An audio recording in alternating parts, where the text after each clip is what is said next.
Team coverage of the severe weather and tornadoes continues for a Xenia Township family. Tuesday's severe weather took out an entire room in their house. And 2 News reporter Dana Smith took a look at that damage. She joins us now live with those details.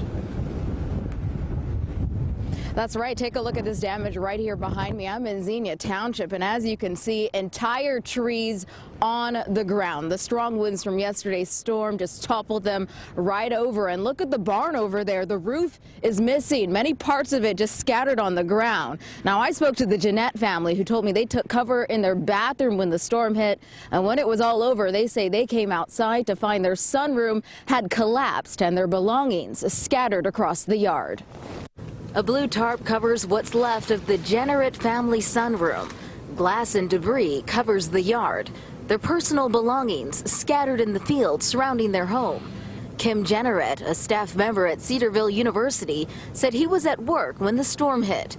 His wife and daughter were at home. And so they had been standing in the kitchen, looking out back, looking at the sunroom, and next thing you know, the sunroom starts just disintegrating. I don't know if disintegrating is the right word. The sunroom just started lifting up the walls and started blowing away. And so my wife and our oldest daughter ran into the bathroom, shut the door, and kind of barricaded themselves for a few minutes.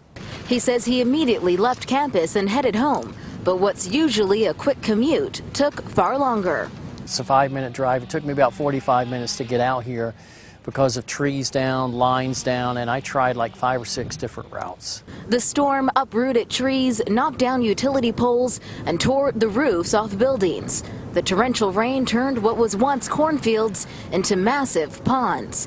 Cleanup efforts underway today as residents in Greene County work to pick up the pieces after the storm. How often have we heard there's a warning, there's a tornado warning, there's this, a watch, be careful. And you really just, okay. But this one struck a little bit closer to home for us. And what you're looking at right now, this is just more debris on some of these cornfields out in Greene County. That is the top of that barn that we showed you earlier today. Pieces of drywall and insulation just coming off of these houses all in the area, just scattered. That's just how strong these winds were that just kind of blew it across from those homes straight onto this field. And the Jenneret family told me that despite the loss to their home, they're just grateful everyone is okay. Reporting live in Xenia Township, Dana Smith, 2 News, working for you.